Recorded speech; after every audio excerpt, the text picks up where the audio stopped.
प्रकार सुबह के बाद रात आती है, रात के बाद सुबह, गर्मी के मौसम के बाद सर्दी का मौसम आता है और सर्दी के बाद गर्मी का। उसी प्रकार हमारे जीवन में भी सुख और दुख की साइकिल चलती ही रहती है। किसी दिन हम बहुत खुश होते हैं, वहीं अगले दिन हम बहुत दुखी हो जाते हैं। सुख और दुख जीवन रूपी रेल के दो पहिए हैं जो जीवन रूपी रेल को ट्रैक पर रखने का काम करते हैं। तो ऐसा क्यों होता है कि दुख आने पर तो हम चिंतित हो जाते हैं, लेकिन सुख आने पर हम चिंतित नहीं होते? क्यों हम हर जगह सुख को ढूंढ रहे हैं? Why do we aspire for happiness? वेद के अकॉर्डिंग ईश्वर को सच्चिदानंद कहा गया है। सच्चिदानंद वर्ड को अगर हम ब्रेक करेंगे तो सच्चित आनंद यानी कि ईश्वर ही एकमात्र सत्य है और ईश्वर की चेतना सर्वश्रेष्ठ है। वही वो भंडार है अनंत आनंद का और हमें ईश्वर का ही एक छोटा पार्ट कहा गया है। तो हम जैसे नदियां समुद्र की तरफ जाती हैं और पानी की छोटी सी बूंद पानी की तरफ अट्रैक्ट होती हैं, उसी प्रकार हम जो ईश्वर का ही एक छोटा हिस्सा है उस समुद्र जो आनंद का समुद्र है उसकी तरफ हम जाना चाहते हैं। इसलिए हम अपनी लाइफ में सुख और शांति चाहते हैं।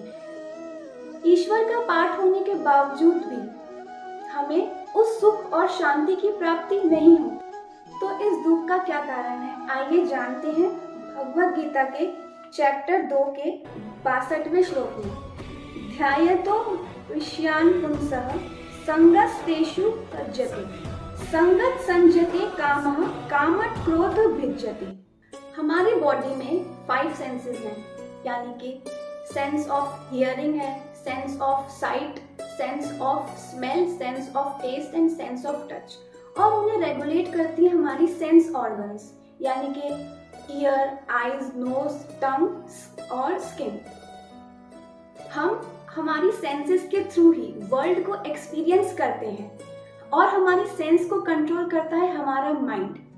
लेकिन हमारा माइंड बहुत ज्यादा भौतिकवादी हो गया है, वो अपनी लाइफ का अल्टीमेट एम भूल गया है जो है भगवद गीता के अकॉर्डिंग स्पिरिचुअल एनरिचमेंट और एनलाइटनमेंट।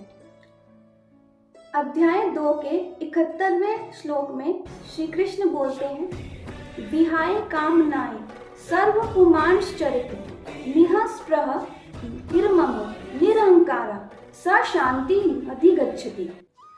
श्री कृष्ण बोलते हैं जो व्यक्ति मटीरियल डिजायर यानी कि भौतिक इच्छाएं, ईगो, अहम, ग्रीड, लालच और स्वामित्व, इन सब से जो मुक्त हो जाता है वो ही एटर्नल हैप्पीनेस को पा सकता है। और इन सब चीजों से वही इंसान मुक्त हो सकता है जो अपनी सेंसेस को कंट्रोल कर पाता है। लेकिन सेंसेस को कंट्रोल करना इतना आसान नहीं है। श्री कृष्ण बोलते हैं अगले श्लोक में, यततो हयाति कौन्तेय पुरुषस्य विपश्चितः इंद्रियाणि प्रमाथिनी हरन्ति प्रसंगो मनः।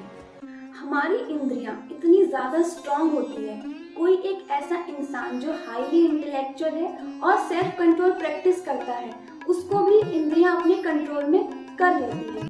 अगले श्लोक में श्री कृष्ण बोलते हैं, नास्ति बुद्धिर्युक्तस्य न च युक्तस्य भावना न चाभायतः शांतिर्शान्तस्य कुतः सुखम। श्री कृष्ण बोलते हैं कि एक अनडिसिप्लिन इंसान जो अपने सेंसेस और माइंड को कंट्रोल नहीं कर सकता वो कभी भी एटर्नल पीस को प्राप्त नहीं कर सकता, क्योंकि उसका जो इंटेलेक्ट होता है वो रेजोल्यूट यानी कि दृढ़ नहीं होता और वो भगवान का चिंतन भी नहीं कर सकता।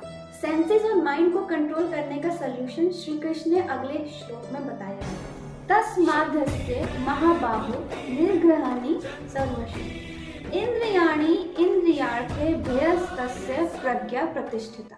प्रज्ञा यानी कि हमारा बुद्धि या हमारा इंटेलेक्ट जो डेवलप होता है स्पिरिचुअल अध्यात्म की नॉलेज से। अध्यात्म की नॉलेज से ही हम ये बात समझ पाते हैं कि क्या चीज़ परमानेंट है और क्या चीज़ टेम्परेरी है। अध्यात्म की नॉलेज से ही हम समझ पाते हैं कि भौतिक चीज़ों में जो खुशी है वो टेम्परेरी है और भगवान के चिंतन में जो खुशी है वो परमानेंट है।